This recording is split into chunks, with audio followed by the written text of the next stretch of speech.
my next question to the group is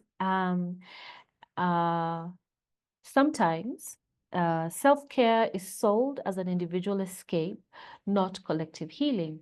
How do we reclaim pleasure as a site of political solidarity, not capitalist self-isolation? And I'm happy to take hands this time. Whoever's feeling compelled to respond can go ahead. Or I will say Sandra.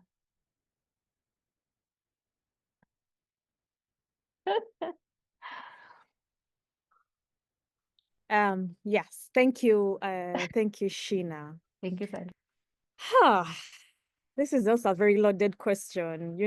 Capitalism, dealing with the patriarchy, dealing with racism, dealing with sexism, classism, because all these things are online as much as they are offline. So for me, really, it's around practicing radical care. It's around practicing radical care and radical care at both individual and collective levels, right? So yes, we exist in these online spaces and everything that's wrong with them is wrong with them.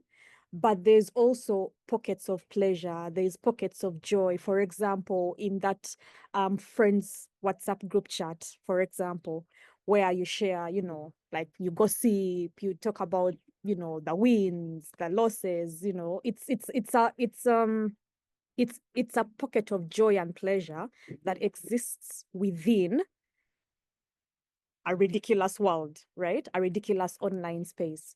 And for me, really, it's about recognizing that these spaces were never made for people like us, were never made for Black bodies, were never made for queer bodies, were never made for bodies that live with disability or other chronic illnesses. So for me, that recognition then is okay. I mean, just like how Annette mentioned in the earlier question, like this is existing. You sit with the feeling, you acknowledge that these are the spaces that we exist in, but then how can we transform pockets of those spaces? What are those pockets that we are able to control, that are within our control, that we can reclaim as pockets of joy, as pockets of resistance, as pockets of pleasure, right? It could be being on that phone call with you, Sheena, for like 30 minutes. And like by the time we hang out, we're both feeling better than we started out, right? For me, that's how you resist, even within a system that's just not made for you, to seek pleasure, to laugh, to find your tribe, right?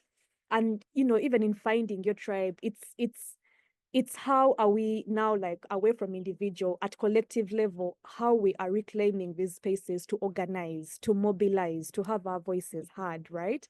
Like, it's still a space that's deeply capitalist. I think you've had the chicken now. So it's still a space that's that's deeply capitalist. It's deeply misogynistic. It's really like it just doesn't work. But when you look at the entire space as a whole, we might not find those pockets of pleasure, and yet they exist, right? It could be, we're just talking about memes now. It could be like that page that just posts funny memes or funny videos, right? Like, how reclaiming pleasure as a form of resistance looks different for all of us. It looks different for someone in Uganda.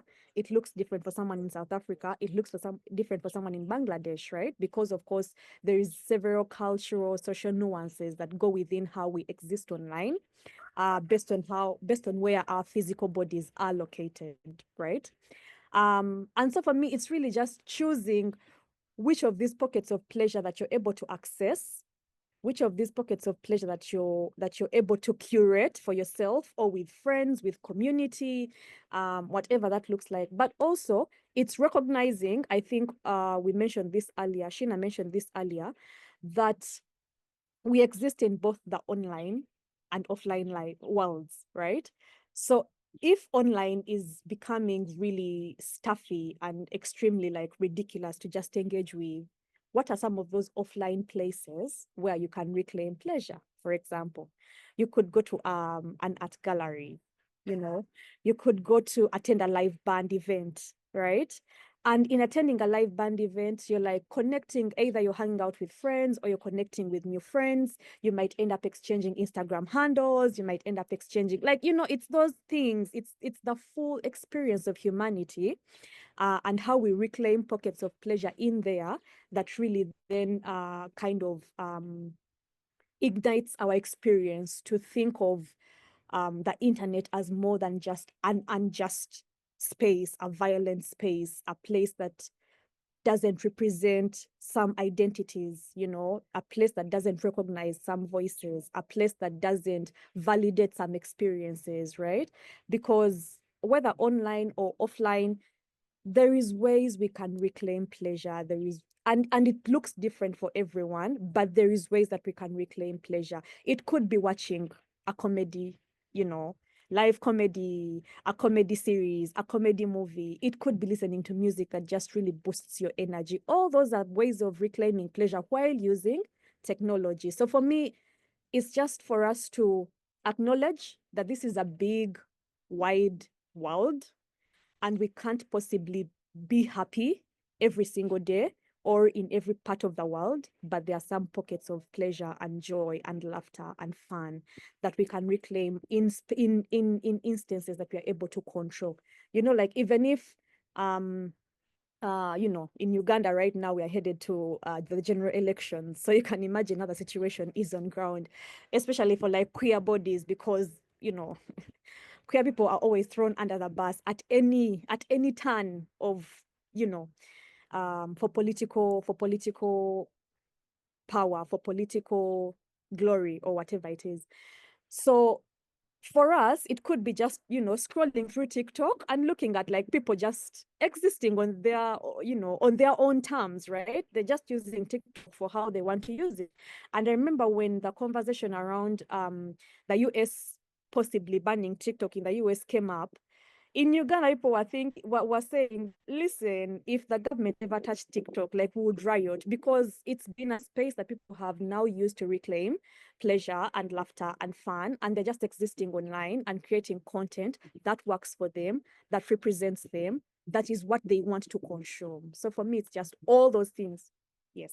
Thank you so much. Thank you for that, Sandra. And just a reminder to those who are still with us, that we do have a question and answer section. So please feel free to drop any questions you might have for the speakers, or anything that you've been thinking about while listening to this I can't say panel, because you don't have panels at a picnic, to the speakers. So please ask any questions. Is anybody else, so because I don't, one, because of time, but also I don't want to put you too much on the spot. We have takers. Annette, please go ahead, and then Nyambura. Okay. So the way the question was framed said sometimes self-care is sold as an individual escape, right? So for me, my answer to that is that I am part of the collective, right? And so my self-care benefits the collective, no? And so for the collective to be happy and healthy, then individuals in the collective have to be happy and healthy, right? So that was my very short answer to that question. It's just like, and also the way it's framed, like it's sold as I feel like, just like you said, you call it an affective economy, right? It makes you feel bad for feeling good, right? And so you're sold this idea that self-care is such a terrible thing, right? And it's part of the narrative, right? You're told that it's such a terrible thing, and it's so individualistic, and and it's such a, you shouldn't be doing that because people need you. But even me, I need myself, please. So yeah, I think as part of the collective, my self-care benefits the collective. Yeah. Thank you, Annette. I feel like we need to drink coffee and talk about that. Nyambura? Not to sound like I read Audre Lorde yesterday, I did not, but that thing about how self-care is an act of is a radical act and all of that stuff. But yes, I agree with Annette that it's important to think of ourselves as part of, a global continuum. But also another thing I've been thinking about is nature and defending institutions as a way for us to show up for ourselves and for our communities. Like one of the things we keep talking about is, going offline, touching grass, as the kids say, like literally touching grass is great for self-care on that personal and communal level, and being able to say, hey, today I went 3 hours without looking at a screen and I had a great time is fantastic work. And I'd say also defending institutions. I mentioned earlier how much I love libraries, but being able to say these are places where we can congregate. I think we've probably all encountered this idea of a third space, and having these third spaces, building those third spaces, maintaining those third spaces, whether it's a place where you go to listen to music or a place where you go to read books or whatever, is fantastic for that community care, that collective. Thank you. Tanvir?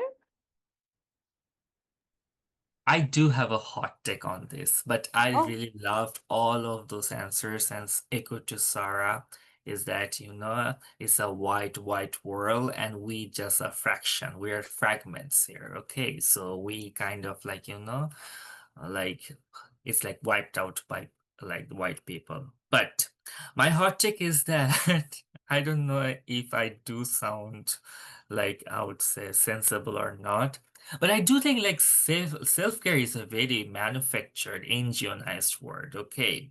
And I really do think like I used to think like such a, you know, such a hoax. Okay, what is self-care, right? Like I kind of like because of like we live in such a chaotic world, and then I have seen so many NGOs doing this self-care, well-being and self-care workshops, and that really led me to is it like self-care? Is there self-care available or not? But I really do care that like self-care is there, but we have to reclaim it because it has been colonized, we have indigenized like by white donors. They kind of have created a perception about like this is the structure of self-care. You have to do self-care like this. You have to read this stuff. You have to do this stuff, right? Like the whole kind of like whole manufacturing the self-care and mental health, because mental health also being perceived in West very differently rather than the South, right? Like there are so many nuances there,